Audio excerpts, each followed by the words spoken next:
Bonjour à tous et à tous, bonjour à tous les suiveurs et à tous les inconditionnels de Grégoire. Omnisport, le site AfriSport a fait un duel d'excentrés ou bien d'ailiers explosifs, donc ivoiriens et sénégalais. Donc ça c'est un match 100% ouest africain entre Sadio Mané et Gervinho. L'an mooy seen particularité, il joue excentré gauche sur le côté gauche, il porte le numéro 10 au niveau de l'équipe nationale. Ils ont joué en France, Gervinho avec le Mans et donc Lille.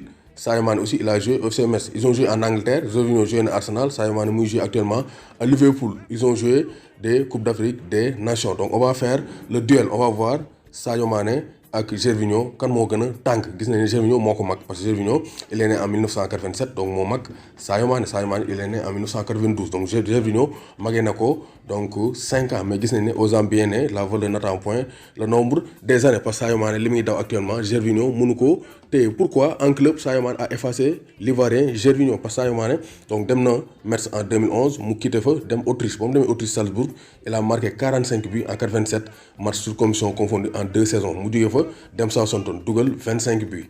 Après, en 160 matchs avec Liverpool, Sadio Mané a déjà inscrit 77 buts avec les Reds de Liverpool. Au total, Sadio Mané en club dugal na 151 buts en 358 rencontres pour 66 passes décisives. Donc loolu mooy le bilan de Sadio Mané. Donc gis nañ ne kii di donc Gervinho moom globe-trotteur la parce que club yi mu jaar bari na ASEC Mimosas la jaar après mu jógee fa dem Beveren du côté de la Belgique après mu dem Mans après foofu la révélé dem fële ca Lille ba mu demee Lille il a été champion donc mu dugal donc avec Beveren mu joué fa 14 réalisations en 61 matchs. Donc Gervinho au total clubam en club dugal na 123 buts en 451 matchs pour 65 passes décisives.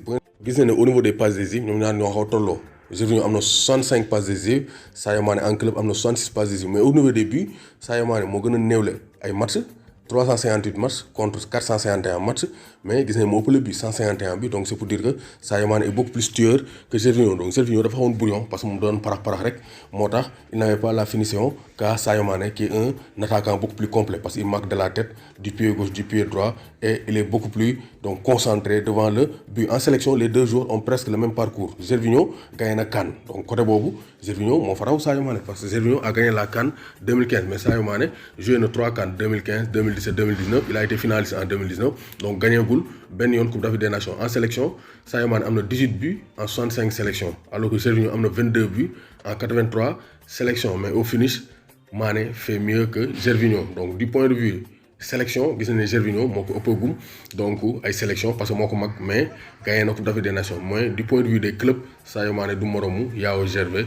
Kouassi mu ngi tuddee Gervinho. Donc au total gis nañ ne Sadio Mané présente de meilleurs ratios en sélection et écrase les stars donc en club. Donc Gervinho Sadio Mané du moromam. Donc dans ce duel Sadio Mané gagné na face à Yao Gervais Kouassi appelé Gervinho.